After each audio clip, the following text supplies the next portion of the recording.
প্রিয় বাবারা, ভাইয়েরা, আজকে আমরা আলোচনা করব নাগরিক হিসাবে দেশের প্রতি দায়িত্ব ও কর্তব্য কোরআন এবং হাদিসের আলোকে।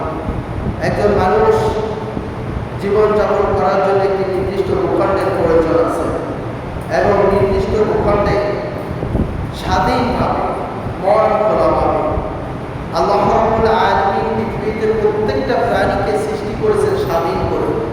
আর সেই স্বাধীন হিসেবে জীবনযাপন করার জন্য আল্লাহ রাব্বুল আলামিন আমাদেরকে যেই সকল দিক নির্দেশনা দিয়েছেন এবং এই স্বাধীনতা খর্ব করার জন্য যারা মানুষের উপরে, মুসলমানদের উপরে আঘাত করে, তাদের পরিণাম এই বিস্তারিত কোরআন এবং হাদিসের আলোকে আজকে আমরা আলোচনা করব। এবং আল্লাহ রাব্বুল আলামিন আমাদের দেশের জন্য, আমাদের জন্য, আমাদের উপরে খাস প্রশ্ন করে দেবেন। সেই জন্য দেশের জন্য, দেশের শান্তি প্রতিষ্ঠা, নিয়ম শৃঙ্খলা প্রতিষ্ঠার জন্য আমাদের যে দায়িত্ব কর্তব্য রয়েছে সেগুলো আমরা অবশ্যই সম্পাদন করব। আল্লাহ রাব্বুল আলামিন আমাদের সবাইকে তৌফিক দান করুন, সর্বদা আমিন। প্রিয় বাবা ভাইয়েরা, সর্বরকমের নাগরিক একটা দেশের বরং জীবনযাপন করার জন্য মানুষের একটা নির্দিষ্ট ভূখণ্ড থাকে। আর ওই ভূখণ্ডের সে হচ্ছে একজন নাগরিক, সে একজন অধিবাসী। সে যেখানে বসবাস করে ওই জায়গাটা হচ্ছে তার জন্য একটি নির্দিষ্ট ভূখণ্ড। তো অ্যাজ এ নাগরিক, এই নাগরিক হিসাবে প্রধান দায়িত্ব এবং কর্তব্য হচ্ছে একজন নাগরিকের দেশের প্রতি, দেশের শান্তির প্রতি, নিয়ম শৃঙ্খলার প্রতি আনুগত্য প্রকাশ করা। আমাদের নাগরিক হিসেবে আর দেশের প্রতি, দেশের যখন দেশের জন্য, দেশের উন্নয়নের জন্য কাজ করা হয় তার প্রতি আমাদের আনুগত্য করা আমাদের প্রত্যেকের নাগরিক হিসেবে আমাদের উপর দায়িত্ব। 2 নম্বর, একজন নাগরিক হিসেবে রাষ্ট্রের নিরাপত্তা, অখণ্ডতা, স্বাধীনতা ও সার্বভৌমত্ব রক্ষা করা প্রত্যেক নাগরিকের দায়িত্ব। আমাদের এই দেশটা নিরাপত্তা নিশ্চিত করা, আমাদের দেশের মধ্যে ফাটল তৈরি করে, ভাঙন তৈরি করবে এই সকল মানুষ থেকে, এই সকল গোষ্ঠী থেকে, এই সকল বিদেশি আকর্ষণ থেকে রক্ষা করা আমরা নাগরিক হিসেবে আমাদের দায়িত্ব এবং কর্তব্য। 3 নম্বরে স্বাধীনতা ও সার্বভৌমত্ব। স্বাধীনতা হচ্ছে, আমি বললাম যে আল্লাহ রাব্বুল আলামিন প্রত্যেকটা প্রাণীকে সৃষ্টি করেছেন স্বাধীন হিসেবে। আর সেই স্বাধীন হিসেবে মন খোলাভাবে সে কথা বলার অধিকার, জীবনযাপন করার অধিকার, সামাজিক নিরাপত্তা অধিকার, রাষ্ট্রীয় নিরাপত্তা এবং অধিকার সব কিছু ভোগ করবে, এটাই আল্লাহ দিয়ে সৃষ্টি করেছে। কিন্তু আমরা একটা সময় এই বৈষম্যের শিকার হয়েছি। মুখ খুলে কোরআন হাদিসের কথা পর্যন্ত বলতে গেলে তাদের উপরে আঘাত হানা হতো, দেওয়া হতো বিভিন্ন ধরনের ট্যাগ, রাজাকার, জঙ্গিবাদ, মৌলবাদ বলে এদেশের মানুষের উপর, আলেমদের উপরে অত্যাচার, নির্যাতন চলেছে। সেই পরিবেশ থেকে এখন একটি সুন্দর পরিবেশ এসেছে। এই স্বাধীনতা এবং এই সার্বভৌমত্ব রক্ষা করা একজন মুসলমান হিসেবে প্রত্যেক মানুষের দায়িত্ব এবং কর্তব্য। আমাদের সকলকে এজন্য সজাগ দৃষ্টি রাখতে হবে। যেখানেই অন্যায় দেখব, যেখানেই অবিচার দেখব, যেখানেই বৈষম্য দেখব, সেখানেই দাঁড়িয়ে যাওয়া, সেখানেই কথা বলা, সেখানেই প্রতিবাদ করা আমাদের দায়িত্ব। একসময় প্রতিবাদ করতে গেলে অত্যাচারের শিকার হতে হতো, একসময় কথা বললে নির্যাতনের শিকার হতে হতো, একসময় কথা বললে যে জুলুম, জরিমানা সব কিছুই ছিল। কিন্তু একটি সুযোগ এসেছে, এই সুযোগটাকে আমাদের কাজে লাগাতে হবে, আমাদেরকে এই সুযোগটাকে ধরে রাখতে হবে। 3, সর্বদা সজাগ, রাষ্ট্রের প্রতি চরম ত্যাগের জন্য প্রস্তুতি। আলহামদুলিল্লাহ, আমরা দেখেছি যখন কুমিল্লা, নোয়াখালীর মানুষ, ফেনীর মানুষ এই প্রাকৃতিক দুর্যোগ এবং মানুষের আগ্রাসন, পার্শ্ববর্তী রাষ্ট্র ভারতের আগ্রাসন, এই পানি থেকে রক্ষা করার জন্য বাংলাদেশের অসংখ্য যুবক, অসংখ্য সংস্থা, অসংখ্য সামাজিক সংস্থা এখানে ঝাঁপিয়ে পড়েছে নিজেদের সর্বটুকু দিয়ে। ঠিক কিনা? এটা হচ্ছে ত্যাগের মহিমা। এটা কি আমরা আশ্চর্যান্বিত হয়েছি, দেখেছি ঢাকা ইউনিভার্সিটি, যেখানে যখন এই ত্রাণ সামগ্রী সংগ্রহ চলেছে, ছোট বাচ্চা ওমরার জন্য 3টি বছর ধরে টাকা জমা করেছে, সে এসে তার সম্পূর্ণ টাকাটা এই বন্যার্ত মানুষের সহযোগিতার জন্য দিয়েছে। আলহামদুলিল্লাহ, এটাই হলো ত্যাগ, এটাই হলো দেশের ভালোবাসা, মানুষের প্রতি দেখেছি বৃদ্ধ মা টাকা জমিয়েছে ব্যাংকের মধ্যে, মা মারা গেছে, ছেলে এসে সব টাকাগুলো দিয়ে দিয়েছে, এবং অসংখ্য নজির আমরা দেখেছি। আসলে এটা হচ্ছে সত্যিকারই মানুষের যখন একটা সুন্দর পরিবেশ পায়, এই সুন্দর পরিবেশটাকে মানুষের ভালোবাসার বহিঃপ্রকাশ হচ্ছে এটা, ঠিক কিনা? যে কতটুকু মানুষ দেশকে ভালোবাসে, কত মানুষ এই উদ্ধার কাজের জন্য রেস্কিউ টিমে কাজ করতে এসে অনেক মানুষই দেখেছি নিজেরা আহত হয়েছে, রক্ত ঝরেছে, ঘাম ঝরেছে, এমনকি পৃথিবীর সর্বশ্রেষ্ঠ সম্পদ নিজেদের জীবনকে পর্যন্ত রেস্কিউ টিমে কাজ করতে এসে উৎসর্গ করে দিয়েছে, ইন্তেকাল করছে, দেখেছি কিনা? এটা হচ্ছে ত্যাগ, এটা হচ্ছে চরম ত্যাগ। আমরা এভাবে প্রত্যেকটা মানুষ দেশের জন্য যদি ত্যাগের জন্য প্রস্তুত থাকি, একটি সুন্দর বাংলাদেশ, আগামীর বাংলাদেশ উপহার দিতে আমরা সবাই সক্ষম হব কিনা? ইনশাআল্লাহ। এবং এই জন্য এই বাংলাদেশের জন্য ত্যাগের জন্য আমাদেরকে প্রস্তুত থাকতে হবে। তার চেয়ে আরও একটা ভালো সংবাদ দেখলাম গতকালকে, আমাদের কাছাকাছি নোয়াখালী জেলায় 5 কিলোমিটার রাস্তা সংস্কার করতে 200 যুবক মিলে নিজেরা রাস্তাটাকে সুন্দরভাবে সংস্কার করে দিয়েছে। দেশের প্রতি কতটুকু ভালোবাসা থাকলে বিনা পরিশ্রমে, পারিশ্রমিক নিয়ে নিজেদের টাকা খরচ করে খেয়ে নাস্তা করে দেশের জন্য কাজ করতেছে। আলহামদুলিল্লাহ, এভাবে যদি বাংলাদেশের প্রত্যেকটা অঞ্চলে যুবকেরা দাঁড়িয়ে যায়, আমাদের এই দেশটা আগামী দিনে একটি সুন্দর বাংলাদেশ আমরা বিশ্বের দরবার উপহার দিতে পারবো কি পারবো না? ইনশাআল্লাহ। আমাদের দেশটা হবে সাম্প্রদায়িক সম্প্রীতির দেশ, আমাদের দেশটা হবে ধর্ম চর্চার একটি উত্তম প্রাণ কেন্দ্র, আমাদের দেশটা হবে ধর্মীয় দিক থেকে এবং সাম্প্রদায়িকতার দিক থেকে সবার উপরে একটি আদর্শ মানবিক বিশ্বের দেশ হিসেবে আমরা প্রতিষ্ঠা করতে সক্ষম হব যদি আমরা এইভাবে ইসলামকে প্রাধান্য দেই, কোরআনকে প্রাধান্য দেই এবং ইসলামের জন্য, দেশের জন্য, দেশের জনগণের জন্য নিজেদের ত্যাগ করার জন্য মন মানসিকতা তৈরি করতে পারি। আল্লাহ রাব্বুল আলামিন আমাদের সবাইকে সেই ধরনের মন মানসিকতা তৈরি করার তৌফিক দান করুন, সবাই বলে আমিন। প্রিয় বাবারা, ভাইয়েরা, এই ত্যাগ করলে আমাদের জন্য কি উপকার হয়েছে? এই যারা মৃত্যুবরণ করেছে, এই যে আমরা বলি দ্বিতীয় স্বাধীনতা পেয়েছি, যেই মানুষগুলো মৃত্যুবরণ করেছে, এদের জন্য কি যাচা রয়েছে, কি পুরস্কার রয়েছে? আল্লাহর হাবিব বিশ্বনবী তিরমিজি শরীফের হাদিসে বলেছেন, عن سعيد بن سعيد رضي الله تعالى عنه قال سمعت رسول الله صلى الله عليه وسلم يقول من قتل دون ماله فهو شهيد ومن قتل دون دينه فهو شهيد ومن قتل دون دمه فهو شهيد ومن قتل دون أهله فهو شهيد سبحان الله সবাই বলে সুবহানাল্লাহ। আল্লাহর হাবিব বিশ্বনবী বলছেন, কি বলছেন? সাঈদ ইবনে যায়েদ রাদিয়াল্লাহু তাআলা থেকে বর্ণিত, তিনি বলেছেন যে প্রিয় নবীজিকে বলতে শুনেছি, তিনি বলেছেন মান কুতিলা, যেই ব্যক্তি নিহত হলো, যেই ব্যক্তি মৃত্যুবরণ করলো, দুনা মালিহি, তার সম্পদ রক্ষা করার জন্য, তার সম্পদকে রক্ষা করার জন্য যদি জালিম গোষ্ঠী, অত্যাচারী গোষ্ঠী কারো সম্পদকে লুট করার জন্য, নিজের সম্পদকে ছিনিয়ে নেওয়ার জন্য আসে, আর সেই সম্পদ রক্ষা করার জন্য যদি কারো জীবন চলে যায়, ওই লোকটা ইসলামের দৃষ্টিতে শহীদ। ওই লোকটা কি সেই ইসলাম দৃষ্টিতে কি শহীদ? 2 নম্বর, ওয়ামান কুতিলা দুনা দীনিহি ফাহুয়া শাহীদ, দ্বীন প্রতিষ্ঠার জন্য, কোরআনের রাজ কায়েম করার জন্য, রাসূলের আদর্শ প্রতিষ্ঠা করার জন্য কোনো মানুষ যদি জীবন উৎসর্গ করে, এই কোরআনের রাজ, রাসূলের সুন্নাহ, রাসূলের জীবন আদর্শ প্রতিষ্ঠা করার জন্য দেশের মধ্যে যদি কারো জীবন চলে যায়, ফাহুয়া শাহীদ, সে ব্যক্তি কি শহীদ। 3 নম্বরে বিশ্বনবী বলেছেন আমান কুতিলা দুনা দামিহি ফাহুয়া শাহীদ, কেউ যদি নিজের জীবনকে রক্ষা করার জন্য, আমার উপরে অত্যাচার করা হচ্ছে ব্যক্তি জীবনে, আমাকে রক্ষা করার জন্য যদি আমি কারো উপরে ঝাঁপিয়ে পড়ি বা আমার অধিকার রক্ষার জন্য যদি ঝাঁপিয়ে পড়ি এবং সেখানে যদি আমি মৃত্যুবরণ করি, প্রিয় নবীজি বলেছে এই নিজের রক্ত, নিজের জীবনকে রক্ষা করার জন্য যাদের জীবন চলে যাবে তারাও শাহীদ।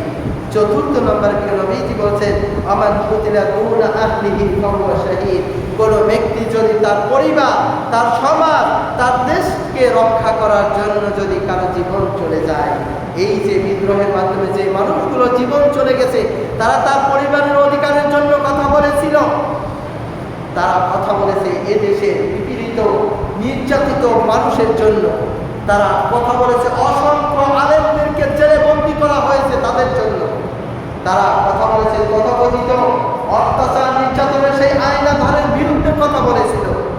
আর এই ক্ষেত্রে যত আমাদের যুবক যুবতী ভাই বোনেরা জীবন চলে গেছে, প্রত্যেকেই প্রিয় নবীজির হাদিস অনুসারে সবাই শহীদ। আল্লাহ তাদেরকে শহীদ হিসেবে কবুল করে চলবেন, আমিন। প্রিয় বাবারা ভাইয়েরা, আসুন, দেশ হচ্ছে ধর্ম চর্চার সবচেয়ে বড় উপাদান। যদি দেশ কিভাবে ধর্মচর্চার, দেখুন, এই দেশটা যদি কোনো বিধর্মী দিয়ে শাসিত হয়, এই দেশে আপনি দিনের প্রত্যেকটা বিধান পালন করতে পারবেন না সুষ্ঠুভাবে, ঠিক কিনা? যেমন আমাদের দেশে, আমরা এই দেশে থেকেও আমরা অনেক সময় ধর্মীয় বিধান সুষ্ঠুভাবে পালন করতে পারিনি, যার প্রমাণ রয়েছে। অনেক মানুষ ফজরের নামাজ পড়ার জন্য মসজিদে রওনা দিয়ে এসেছে, আর প্রতিমধ্যে মসজিদে আসার আগে অ্যারেস্ট হয়ে গেছে, এবং অসংখ্য ইতিহাস বাংলাদেশে আছে কি নেই? দীর্ঘ 10 বছরে তারাবির নামাজ পড়ে রাত্রে তাহাজ্জুদের নামাজের জন্য মসজিদে দাঁড়িয়ে গেছে, সেখান থেকে মানুষকে ধরে নিয়ে গেছে। ইফতার মাহফিলের ব্যবস্থা করেছে, যে এই মসজিদটার সাক্ষী। ইফতার মাহফিলের মধ্যে কোনো জঙ্গিবাদের কোনো বাণী দেওয়া হয় না। ইফতার মাহফিলের মধ্যে কোরআনের হাদিসের আলোকে ইফতারের, রমজানের, রোজার মহত্ব বর্ণনা করা হয়, ঠিক কিনা? আর সেই জায়গা থেকে যখন যুবকেরা দিনের জন্য উঠে এসেছে, তাদেরকে যারা অ্যারেস্ট করে নিয়ে অত্যাচার করেছে, নির্যাতন করেছে, নিঃসন্দেহে তারা ইসলামের শত্রু, ঠিক কিনা? কারণ কোনো মসজিদে আজ পর্যন্ত, অন্তত বাংলাদেশের কোনো মসজিদে কখনো জঙ্গিবাদ শিক্ষা দেওয়া হয়? আজ পর্যন্ত যতগুলো বোমা হামলা হয়েছে, যতগুলো অত্যাচার নির্যাতন করা হয়েছে মানুষ উপরে, এর মধ্যে মুসলমানদের মাদ্রাসায় পড়ুয়া কোরআন হাদিস ঠিকভাবে বুঝে এই ধরনের কোনো মানুষের সম্পৃক্ততা ছিল না। কিন্তু তারপরেও নিজেদের স্বার্থ হাসিলের জন্য যারা এগুলো করেছে, আল্লাহ রাব্বুল আলামিন এই জন্য তাদের জন্য সেই ধরনের শাস্তির ব্যবস্থা করে দিয়েছে, ঠিক কিনা? আল্লাহ রাব্বুল আলামিন আমাদেরকে আমাদের এই সুন্দর একটি পরিবেশকে রক্ষা করার তৌফিক দান করুন, আমিন। বলেছিলাম যে দেশ প্রধান, ধর্মচর্চার প্রধান উপাদান কিভাবে, দেখুন, প্রিয় নবীজির উপর যখন ওহী আসলো, বিশ্ব নবীর উপর আল্লাহর পক্ষ থেকে যখন ওহী আসলো, ওহী কার পক্ষ থেকে এসেছে? কার পক্ষ থেকে? আল্লাহর পক্ষ থেকে। বিশ্ব নবী এই ওহী দাওয়াত দিতে গিয়ে মক্কায় তিনি থাকতে পেরেছিলেন?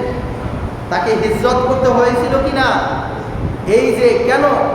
দেশ হলো প্রধান উপাদান। দেশটা যদি তাকে নিশ্চিত নিরাপত্তার বিধান দিত, তাহলে বিশ্ব নবীকে মক্কা ছেড়ে মদিনায় যেতে হতো না। এমনকি আমরা দেখেছি প্রিয় নবীজি যখন মক্কা ত্যাগ করে মদিনায় গিয়ে দিনের দাওয়াত শুরু করলেন, সেই মদিনায় গিয়েও রসুলকে হত্যা করার পরিকল্পনার জন্য ইসলামের প্রথম যে যুদ্ধ রয়েছে, বদরের যুদ্ধ, যেই যুদ্ধটা রমজান মাসের 14ই রমজান সংঘটিত করছে, ঠিক কিনা? দেখুন, কারণ ওরা জানে রোজা রাখলে মুসলমান দুর্বল হয়ে যায়। মুসলমান শারীরিকভাবে দুর্বল হলেও রোজার মাধ্যমে ঈমানি শক্তিটা দান করে কে? কে করে? আল্লাহ। এই জন্যই দেখেছি বদরের যুদ্ধে 1000 সৈনিকের বিরুদ্ধে মাত্র 313 জন মুসলমানদের বিজয় লাভ করেছিল, ঠিক কিনা? এই জন্য দেশ হচ্ছে ধর্মচর্চার প্রধান উপাদান। অতএব ধর্মচর্চার জন্য দেশের স্বাধীনতা, সার্বভৌমত্ব রক্ষা করা মুসলমান হিসাবে আমাদের প্রত্যেকের দায়িত্ব এবং কর্তব্য।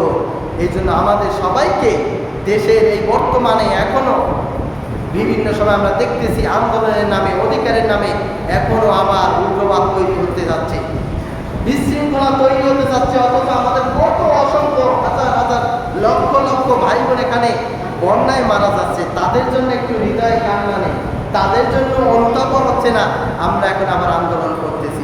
আল্লাহ রাব্বুল আলামিন সবাইকে সঠিক বুঝ দান করুন, আমিন। প্রিয় বাবারা, ভাইয়েরা, আল্লাহ রাব্বুল আলামিন এই জন্য মুসলমানদেরকে বলেছেন পরিপূর্ণভাবে ইসলামে প্রবেশ করতে। কেমনভাবে? সবাই বলবো, আল্লাহ কেমনভাবে ইসলামে প্রবেশ করতে বলেছেন? পরিপূর্ণভাবে। আল্লাহ পবিত্র কোরআনে 2 নম্বর সূরা বাকারার মধ্যে বলেছেন 208 নম্বর আয়াতে, ইয়া আইয়ুহাল্লাযীনা আমানু উদখুলু ফিস-সিলমি কাফা ওয়া লা তাত্তাবিউ খুতুওয়াতিশ শাইতান ইন্নাহু লাকুম আদুউম মুবিন। মানুষ যদি ইসলামের মধ্যে প্রবেশ করে পরিপূর্ণভাবে, এই মানুষটার কাছে অন্য মানুষ নিরাপদ নাকি আতঙ্কিত? কোনটা? একজন মুসলমানের কাছে পৃথিবীর ইতিহাস সাক্ষ্য দেয় যে মক্কায় যখন ইসলামিক রাষ্ট্র প্রতিষ্ঠা হলো এবং মদিনায় যখন ইসলামিক রাষ্ট্র প্রতিষ্ঠা হলো পুনরায়, এই সময় এই এলাকার ইহুদি খ্রিস্টানরা পর্যন্ত যতটা শান্তিতে ছিল, অন্য সময় অন্য এলাকার ভূখণ্ডের বিদ্বেষীরা, ইসলাম বিরোধীরাও অতটা শান্তিতে ছিল না। কারণ ইসলাম সাক্ষ্য দিয়ে, ইসলাম বাস্তবায়ন করে অন্যের অধিকারকে। ইসলাম জানে যেমন আমার অধিকার রয়েছে, তেমনি মানুষ হিসেবে সকলের অধিকার রয়েছে। এটা আল্লাহ কোরআনের মধ্যে স্পষ্ট করে বলে দিয়েছে। অর্থাৎ যদি একজন খাঁটি মুসলমান কোনো রাষ্ট্র প্রধানের দায়িত্ব পায়, ওই দেশে যেমন মুসলমান নিরাপদ, তেমনি হিন্দু নিরাপদ, তেমনি খ্রিস্টান নিরাপদ, তেমনি সকল উপজাতি নিরাপদ। ঠিক কিনা? আল্লাহ রাব্বুল আলামিন এই জন্য আমাদেরকে বলেছেন, ইয়া আইয়ুহাল্লাযীনা আমানু উদখুলু ফিস-সিলমি কাফা। হে মুসলমান, যারা ঈমানদার দাবি করো, মুসলমান দাবি করো, পরিপূর্ণভাবে ইসলামের মধ্যে তোমরা প্রবেশ করো। ওয়া লা তাত্তাবিউ খুতুওয়াতিশ শাইতান। তোমরা শয়তানের পদাঙ্ক অনুসরণ করিও না। কে বলছে কথাটা? কার? আল্লাহ। আল্লাহ বলছে তোমরা ইসলামের মধ্যে পরিপূর্ণভাবে। এখন পরিপূর্ণটা কি? ইসলামের সর্বপ্রথমে পরিপূর্ণতার ক্ষেত্রে যদি সর্বপ্রথমে বলি, তাহলে ইসলামের প্রথমেই 5টা স্তম্ভ। কয়টি স্তম্ভ? 5টা স্তম্ভ। 1 নম্বরে কি? কালিমা। আমি বহুবার বলেছি, একদম মুখস্থ করে ফেলবেন এই বিষয়গুলো। এখন আমরা কেন পাই না? কারণ হচ্ছে আপনাকে এগুলো আপনার ফান্ডামেন্টাল নলেজ, এটা আপনাকে অবশ্যই জানা উচিত। এটা বেসিক নলেজ। একজন মুসলমান হিসেবে এটা একটা আমাদের কমন নলেজ। আমাদের 5টা যদি বলা হয়, আমরা মুসলমান দাবি করি যে আমাদের মুসলমানদের 5টা স্তম্ভ কি? বুনিয়াল ইসলাম আলা খামসিন। বলা হয়েছে ইসলামটা প্রতিষ্ঠিত 5টা স্তম্ভের উপরে। আমরা দেখা যায় এখনো 50% মুসলমান বলতে পারবো না। 1 নম্বরে কালেমা, 2 নম্বরে নামাজ, 3 নম্বরে যাকাত, 4 নম্বর রোজা, 5 নম্বরে হজ। 5 নম্বর কি? হজ। তাহলে 1 নম্বরে কালেমা পড়ার পরে যখন মুসলমান হয়ে গেল, এই মানুষের 2 নম্বর দায়িত্ব এবং কর্তব্য হলো নামাজ পড়া। আল্লাহ বলছেন কোরআনের মধ্যে সূরা বাকারা 208 নম্বর আয়াত, পরিপূর্ণভাবে ইসলামে প্রবেশ করতে। আচ্ছা, যেই ব্যক্তি দৈনন্দিন 5 ওয়াক্ত নামাজ পড়ে না, উনি কি ইসলামের মধ্যে পরিপূর্ণভাবে প্রবেশ করেছে? আমি নাই। আমিও যদি 5 ওয়াক্ত নামাজ না পড়ি, তাহলে কি আমি ইসলামের মধ্যে পরিপূর্ণভাবে প্রবেশ করেছি? কখনো না। কারণ এটা ইসলামের দ্বিতীয় স্তম্ভ। ইসলামের 5টার মধ্যে 3টা পরিবর্তন চলে। অন্যকে দিয়ে বদলি কাজ করানো যায়। একটা সুন্দরভাবে বিষয়টা মনে রাখবেন, ইসলামের স্তম্ভ 5টার মধ্যে 2টা অবশ্যই নিজেকে করতে হয়। 2টা কাকে করতে হয়? আর 3টা আপনি বদলি দিয়ে করাতে পারেন। ইসলামের বিধান রয়েছে কালেমা, আমার কালেমা, আমার ইমান আমাকে আনয়ন করতে হবে। আমার কালেমা, আমার ইমান আপনি আনলে হবে? আপনি বললেন যে হুজুরের পক্ষ থেকে আমি ইমান আনয়ন করছি, হয়ে যাবে? আমার ইমান আনা হবে? এই যে অমুক, যে এই এলাকার হিন্দু, অমুক হিন্দুর পক্ষ থেকে আমি ইমান আনয়ন করলাম, তাহলে কি উনি মুসলমান হয়ে যাবে? পশ্চিম কালেও নয়। যার ইমান তাকে আনতে হবে, এটার কোনো বদলি চলে না। 2 নম্বর নামাজ, ইসলামের দ্বিতীয় স্তম্ভ। এই নামাজটা, আপনি অসুস্থ, আপনি মৃত্যুর কোলে শায়িত, আপনি তারপরে হুঁশ আছে, আসরের আজান হচ্ছে, আপনি শুনতেছেন, আপনি বুঝতেছেন আজান হয়ে গেছে মসজিদে নামাজের জন্য, আপনার সক্ষমতা নেই, হয়তো মাগরিবের আগেই আপনার মৃত্যুবরণ হয়ে যাবে। আল্লাহ যদি নির্ধারণ করে রাখে, আমি নাই শুনতেছি আসরের আজান হয়ে গেছে, মাগরিবের আগেই আমি নাই পৃথিবী থেকে বিদায় নিয়ে চলে যাব, কিন্তু আমার সেন্সে বলতেছে এটা আসরে আজান হয়েছে, বা আমার পাশে একজনে বলে গেছে আমি আজান শুনেছি, বলেছে এটা আসরে আজান হয়েছে। এই মুহূর্তেও 4 রাকাত নামাজ শুয়ে আদায় করা আমার উপরে ফরজ। আমার উপরে কি ফরজ? আমি দেখেছি হয়তো আমি সাগরের মধ্যে মধ্যস্থ জায়গায় রয়েছি, আমি দেখেছি সূর্য মাথার উপর থেকে পশ্চিম দিকে ঢলে পড়েছে, হয়তো আমি নৌকা জাহাজ কিছুই দেখতেছি না, আর 20 মিনিট আধা ঘন্টা পরে আমি ডুবে যাবো, এই সাগরে আমার মৃত্যু নিশ্চিত। এমন সময় আমি দেখেছি যে জহুরে রক্ত হয়ে গেছে, ওখানে সেই সাগরে ভাসমান অবস্থায় হলেও আমার উপরে নামাজটাকে ইশারায় আদায় করা ফরজ। আদায় করাটা কি? ও মুসলমান, বিভিন্ন অজুহাতে নামাজকে ছেড়ে দিয়েছো, কঠিন মুহূর্ত পর্যন্ত তোমার উপর নামাজটা ফরজ ছিল, কিন্তু এই যে অজুহাতে আমরা নামাজ ছেড়ে দিচ্ছি, এই থেকে এই জন্য আমাকে পরিপূর্ণভাবে ইসলামের মধ্যে প্রবেশ করা হচ্ছে না। আল্লাহ রাব্বুল আলামিন এর জন্য বলেছেন যে তোমরা পরিপূর্ণভাবে ইসলামের মধ্যে প্রবেশ করো, ওয়ালা তাত্তাবিউ খুতুওয়াতিশ শাইতান, তোমরা শয়তানের পথ অনুসরণ করিও না। কারণ শয়তান শর্ত খুঁজে, শয়তান অজুহাত খুঁজে, শয়তান বারবার আল্লাহর সাথে প্রশ্ন করে, এটা হচ্ছে শয়তানের কাজ। শয়তানকে আল্লাহ বলছে আদমকে সিজদা করতে, শয়তান বলল যে খলাকতানি মিনান নারি ওয়া খলাকতাহু মিন তিন, আনা খায়রুম মিনহু আনা খায়রুম মিনহু, আমি তার চেয়ে উত্তম, আমাকে তো আল্লাহ আপনি উত্তম করে তৈরি করেছেন, আমাকে আগুন দিয়ে তৈরি করা হয়েছে, আর আদমকে মাটি দিয়ে কেন আমি সিজদা করবো? এই হচ্ছে শয়তানের যুক্তি। এটা কার যুক্তি? আপনি যুক্তি দিবেন, মাঠের কাজের জন্য পারেন না, কাপড় নষ্ট আপনি নামাজ পড়তে পারেন না, বাড়িতে আসা সম্ভব না, পারেন নাই, আপনার গা থেকে ঘামের দুর্গন্ধ আসতেছে, আপনি নামাজ পড়তে পারেন নাই, আপনি যেই অবস্থায় আছেন আপনার নামাজ ছুটে যাচ্ছে, ওখানে দাঁড়িয়ে ওইভাবে নামাজ পড়াটা আপনার উপর ফরজ করে দিয়েছে কে? কে দিয়েছে? আল্লাহ। এই দুইটা বিধান ছাড়া আপনার উপর রোজা ফরজ, আপনি অসুস্থ রাখতে পারতেছেন না, পরে রাখতে হবে, অথবা রোজার সমপরিমাণ একজনকে খাবার দিয়ে তাকে রোজা রাখালে হয়ে যাবে। আপনার যাকাত খরচ হয়েছে, আপনি হিসাব নিকাশ জানেন না, আপনি আপনার ভাইকে দিলেন, সেই হিসাব নিকাশ করে আপনার যাকাতটা পরিশোধ করে দিল, আপনার যাকাত আদায় হয়ে যাবে। আপনার উপরে হজ খরচ হয়ে গেছে, শারীরিকভাবে আপনি অসুস্থ, এখান থেকে মক্কাতুল মুকাররমা মদিনায় গিয়ে হজ করা আপনার দ্বারা সক্ষমতা নেই, আপনি একটা মানুষকে টাকা দিলেন, তাকে হজে যাওয়া আসার খরচ দিয়ে দিলেন, আপনার পক্ষ থেকে হজ আদায় হয়ে যাবে। এই জন্য বলছে এটা ইসলাম আমার দোকান, এটা শরঈ মাসালা বলেছি, তাহলে 5টা 2টি নিজেকে করতে হয়, আর 3টি বদলি করানোর সুযোগ আছে। এই 2টির ক্ষেত্রে আমরা অপরগতা দিচ্ছি। আসুন, এই জন্য বলেছি, আল্লাহ রাব্বুল আলামিন বললেন যে শয়তান আমাদের কেমন বন্ধু না শত্রু? শয়তান আমাদের বন্ধু না শত্রু? আল্লাহ রাব্বুল আলামিন বলেন ইন্নাহু লাকুম আদুউম মুবিন, নিশ্চয়ই শয়তান তোমাদের প্রকাশ্য শত্রু। শয়তান কেমন শত্রু? শয়তান কেমন শত্রু? এরপরে আল্লাহ রাব্বুল আলামিন পবিত্র কোরআনের এই 2 নম্বর সূরা সূরা বাকারার 85 নম্বর আয়াতে বলেন আফাতুমিনুনা বিবাদিল কিতাবি আও তাকফুরুনা বিবাদ, তোমরা কি কোরআনের কিছু অংশ মানবে আর কিছু অংশ ছেড়ে দিবে? যেটা সহজ আমি পারতেছি, যখন সহজ আমি পারতেছি, জুমার নামাজের দিন আমি পারতেছি, আমি নামাজ পড়তেছি, আসরের রোজা দিয়ে ছেড়ে দিব।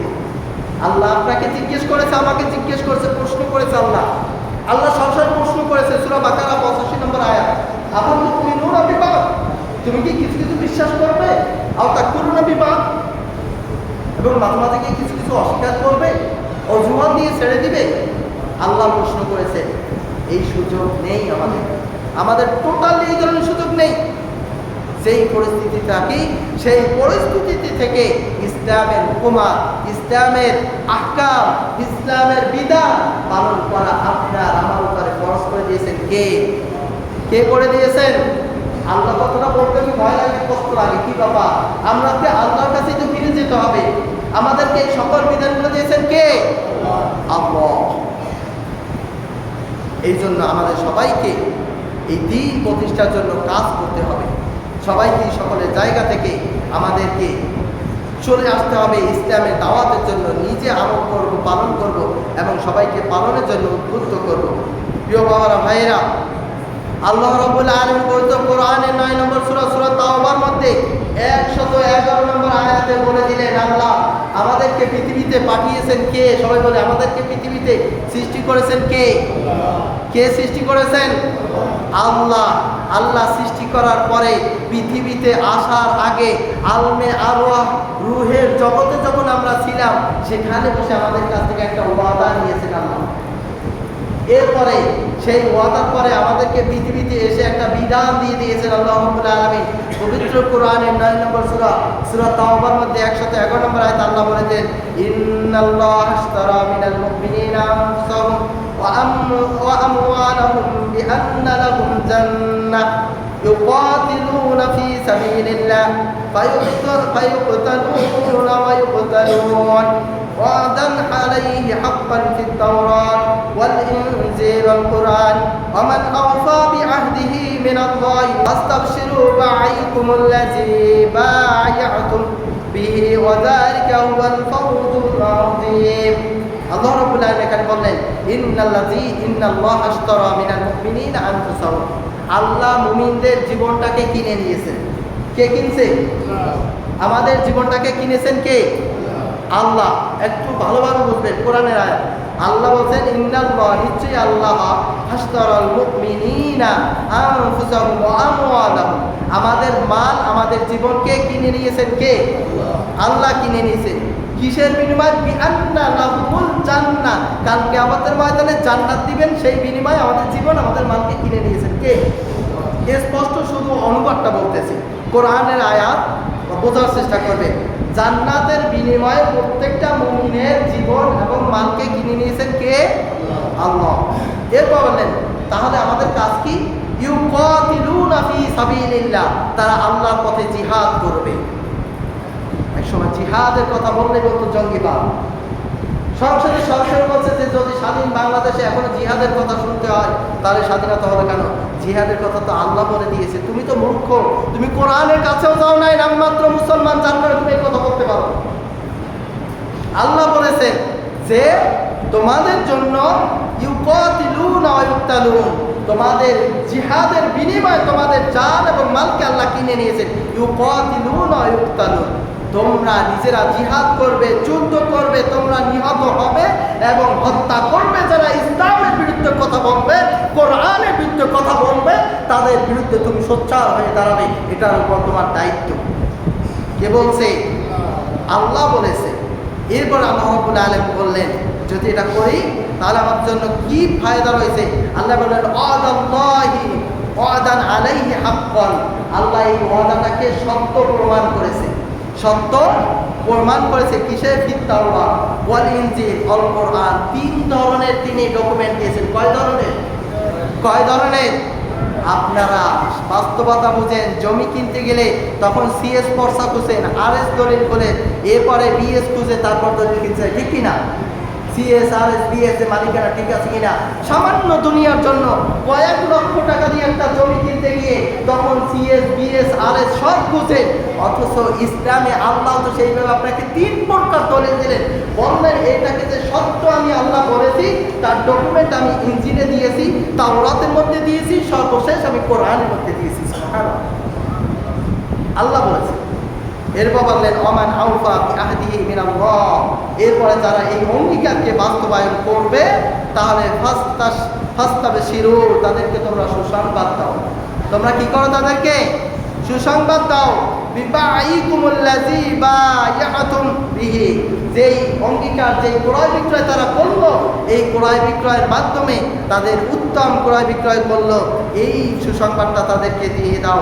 ওয়াযালিকা হুয়াল ফাওজুল আযীম, এই ক্রয় বিক্রয়ের মাধ্যমে যারা নিহত হলো আর যারা জীবিত থাকবে, আল্লাহ রাব্বুল আলামিন তাদের জন্য রেখেছেন উত্তম পুরস্কার। কে রেখেছে?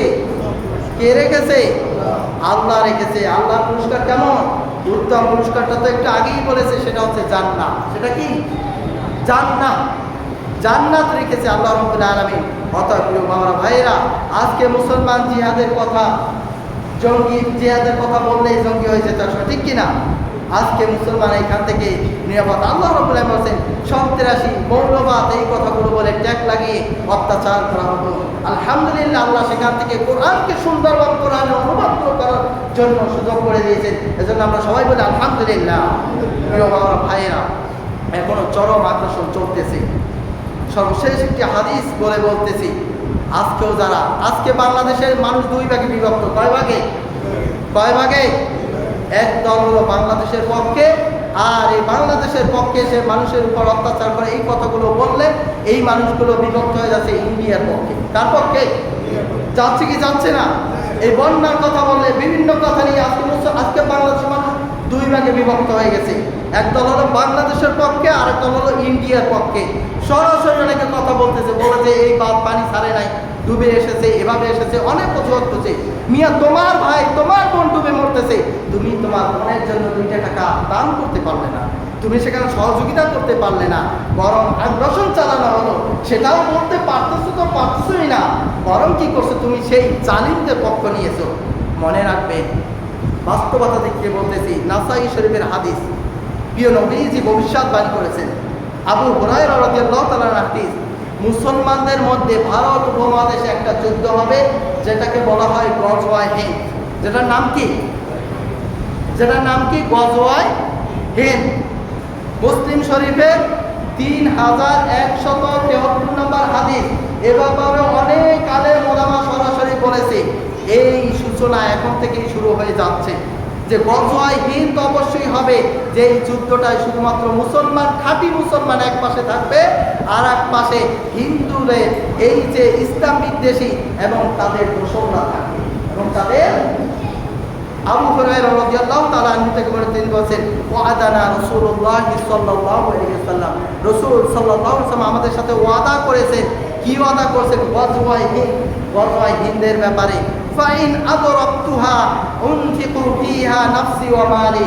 আবু হুরায়রা রাদিয়াল্লাহু তাআলা আনহু বললেন, আমি যদি গজওয়ায়ে হিন্দ পেয়ে যাই, তাহলে গজওয়ায়ে হিন্দের জন্য আমি আবু হুরায়রা আমার জীবনকে ব্যয় করব, আমার মালকে ব্যয় করব।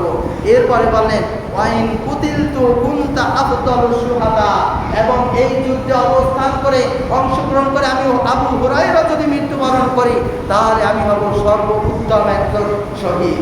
কেমন শহীদ? সর্বোত্তম একজন শহীদ। ওয়াইন রাজাতু ফাইন আবু হুরায়রা মুহাররারান, আর আমি আবু হুরায়রা যদি এই যুদ্ধে অংশগ্রহণ করার পরে জীবিত অবস্থায় ফিরতে পারি, তাহলে আমি আবু হুরায়রা হয়ে যাব সেই সময় একজন জাহান্নাম থেকে পরিত্রাণকারী স্বাধীন একজন মুসলমান। বলুন সুবহানাল্লাহ। প্রিয় বাবারা, আজকে বাংলাদেশ থেকে আজকে মুসলমান হওয়ার পরেও যারা ইন্ডিয়ার পক্ষ নিচ্ছেন, সাবধান। কারণ হচ্ছে এই যুদ্ধ যেহেতু প্রিয় নবীজির ভবিষ্যৎবাণী। কার ভবিষ্যৎবাণী? ভবিষ্যৎবাণী? আমার কথা বিশ্বাস না হলে আরো আলেমদের ব্যাপারে জিজ্ঞেস করবে যে গজওয়ায়ে হিন্দের ব্যাপারে হাদিসে ইঙ্গিত রয়েছে কিনা, হাদিসে সরাসরি নাসাইতে রয়েছে কিনা। এই আজকে যারা নামাজ পড়তেছেন তারপরও ইন্ডিয়ার জন্য কোরআন কাঁদে, আজকে যারা রোজা রাখতেছেন, মুসলমান দাবি করতেছেন, ইন্ডিয়ার জন্য হৃদয় কাঁদতেছে। মনে রাখবেন, হয়তো বা আপনি যুদ্ধে এই ধরনের বেঁচে গেলে আপনি ইন্ডিয়ার পক্ষও নিয়ে যেতে পারেন, ঠিক কিনা?